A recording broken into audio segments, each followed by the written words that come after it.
Assalamualaikum warahmatullahi wabarakatuh. Waalaikumsalam warahmatullahi wabarakatuh. Oke, kembali lagi bersama Al-Fakih di pelajaran Akidah Akhlak untuk kelas 7, yang mana pada kali ini kita akan membahas tentang adab sholat dan adab berzikir. Nah, ini sebenarnya tema kita tentang adab sholat dan berzikir, tapi buat video kali ini gambarnya kurang nyambung gitu. Nggak apa ya, maafin ya, karena susah nyari yang bagus gitu. Nah, yang pertama, langsung aja nih biar kita nggak kelamaan. Adab sholat itu apa aja sih? Nah, intinya kita kalau bicara tentang adab itu ya biar sopan, biar rapi gitu kan.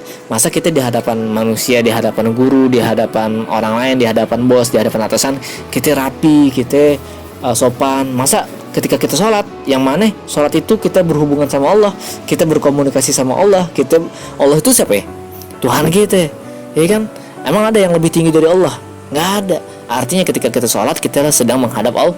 Masa kita kagak punya adab? Nah, ini yang menjadi pertanyaan, ya kan?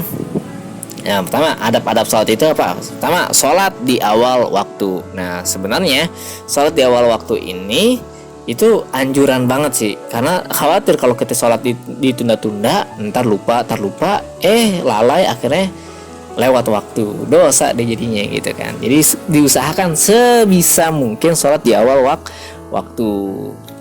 Lanjut, adab yang kedua itu tumakninah, yaitu apa? Tenang, sholat nggak buru-buru, ada tumakninahnya, diam sejenak, gerakan-gerakannya. Jadi nggak cepet-cepet Allahu Akbar, Bismillahirrahmanirrahim, amin.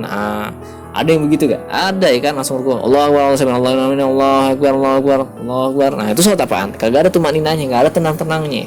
Nah, jadi santuy aja sholat, pelan-pelan, nggak usah terburu-buru. Ya, toh kita sholat juga sehari cuma 5 kali. Sekali sholat ya anggap aja 2 menit 3 menit, ya kan? 3 kali 5 berapa? 15 menit. Nah, sehari kita cuma ngabisin 15 menit buat menghadap Allah. Sedangkan kita main game 2 jam, 3 jam, 4 jam. Terus buat sholat aja kita nggak bisa tenang. Kira-kira malu gak? Malu banget sama Allah. Dan ini nasihat buat saya pribadi gitu. Oke, lanjut. Adab yang ketiga itu khusyuk dalam sholat dengan senantiasa mengingat Allah. Khusyuk, ya kan? Jadi pikiran kita tuh jangan mikirin yang macam-macam. Pikiran kita tuh hanya kepada Allah. Karena yang kita hadap adalah Allah. Adab yang keempat, memilih pakaian yang bagus. Iyalah, masa kita kondangan, kita pergi ke mall, pakaiannya bagus, pas ngadep Allah, pakaiannya yang dekil, abis keringetan, nggak pakai minyak wangi, ya kan? Malu gak? Malu harusnya. Dan ini banyak orang yang mengabaikan. Ya, dan lagi-lagi ini tuh nasihat. Ini semua tuh nasihat yang bakal kita pelajari kali ini tuh khusus banget buat saya pribadi dan buat kalian pada umumnya. Oke, lanjut.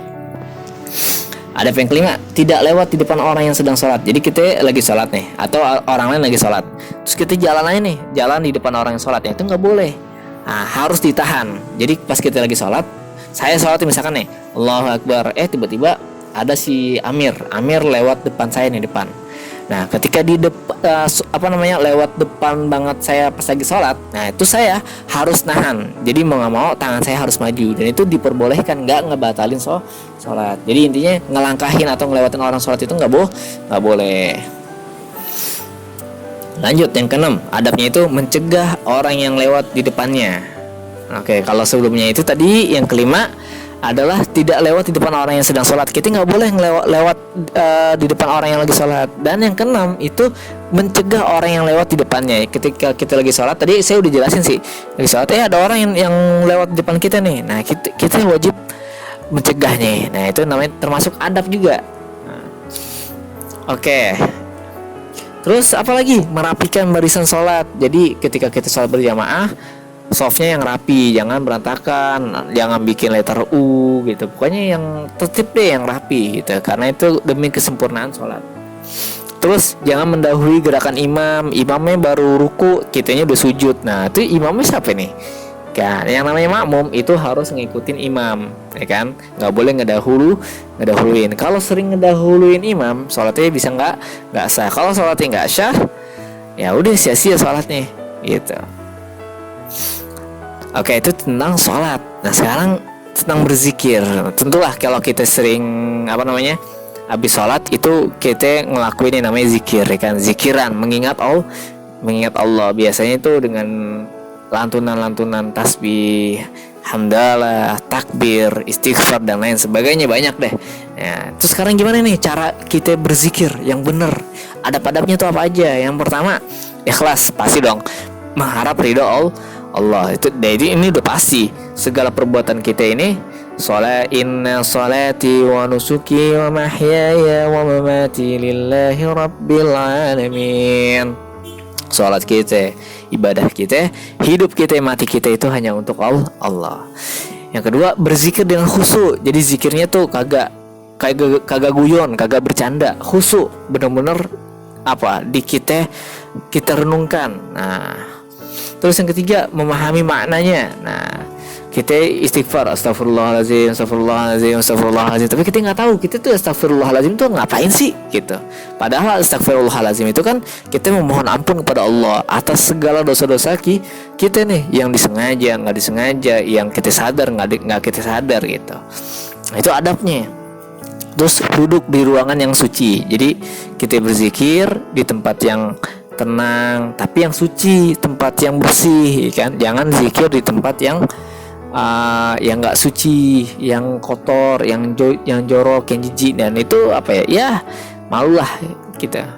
Nah, beda lagi halnya kalau zikir kita ini setiap saat itu hati kita tuh selalu berzikir, dan itu dimanapun kapanpun. Tapi kalau zikir yang diucapkan subhanallah, terus kita ngucapin di kamar mandi nih yang tempatnya kotor, di WC, itu nggak baik gitu, karena kita melantunkan ucapan yang suci di tempat yang nggak suci, di tempat yang kotor. Tapi kalau hati kita, itu wajib, ya kan, dimanapun itu hati kita tetap wajib berzikir kepada Allah Subhanahu Wa Taala. Oke, yang kelima itu apa? Gunakan pakaian yang bagus dan tempat yang suci. Nah, ini udah singgung. Memilih tempat yang sunyi.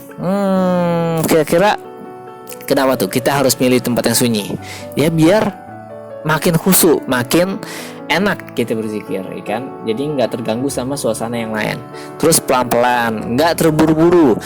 Alhamdulillah. Jadi nggak jelas gitu kan, nggak boleh. Adabnya harus pelan-pelan, harus direnungin maknanya. Nah, ini BTW tulisannya salah ini ya. Habis ternyata pelajarannya. Oke, itu aja. Semoga ada manfaatnya. Kurang lebihnya mohon maaf, karena kayaknya tuh di kali ini tuh desainnya agak-agak aneh ya. Nggak apa deh.